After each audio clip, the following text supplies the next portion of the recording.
नमस्कार दोस्तों। आज हम बात करेंगे सभी ग्रहों के स्थान बैठने की बात तो हम करते रहते हैं, मगर आज हम बात करेंगे दृष्टि से संबंधित की। दृष्टि से संबंध कौन से ग्रह का कैसे प्रभाव होता है, आज हम दो ग्रहों की बात करेंगे, चंद्रमा और शुक्र की बात करेंगे। यदि किसी भी व्यक्ति का चंद्रमा, एग्जाम्पल मैं बात कर रहा हूं आपको कि पंचम भाव में बैठा है और चंद्रमा की दृष्टि एकादश भाव में बनेगी।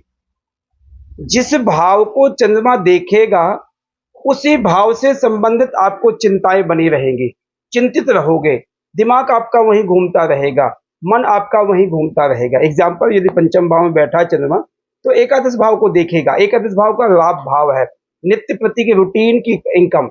आप रात्रि में ऐसे सोओगे कि अब सुबह में कैसे काम करूंगा। एग्जाम्पल, यदि लग्न में बैठा है तो पत्नी से संबंधित टेंशन रहेगी।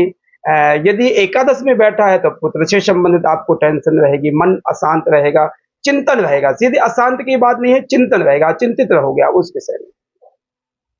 दूसरा, शुक्र को हम देखते हैं ऐश्वर्य का, सुख साधनों का कार्य संपन्न करता हमारे शुक्र।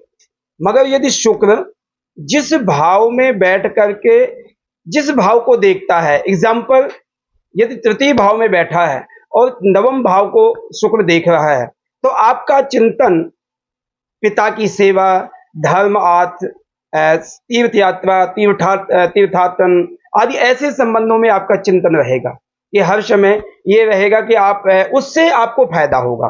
देखिए, चंद्रमा जिस दृष्टि को डालेगा, जिस भाव को दृष्टि डालेगा उसको आपको चिंतन रहेगा, चिंतित रहोगे उससे। और शुक्र जिस भाव को देखेगा उससे आपका व्यवसायिक स्थिति बेहतर होगी, उससे आपको बेनिफिट होगा, उससे आपका फायदा होगा।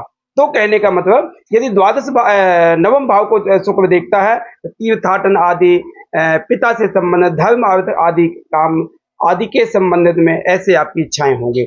यदि वही दसम भाव को देखता है चतुर्थ भाव में बैठ करके तो आपकी व्यवसायिक स्थिति में हर समय आपको फायदा होगा।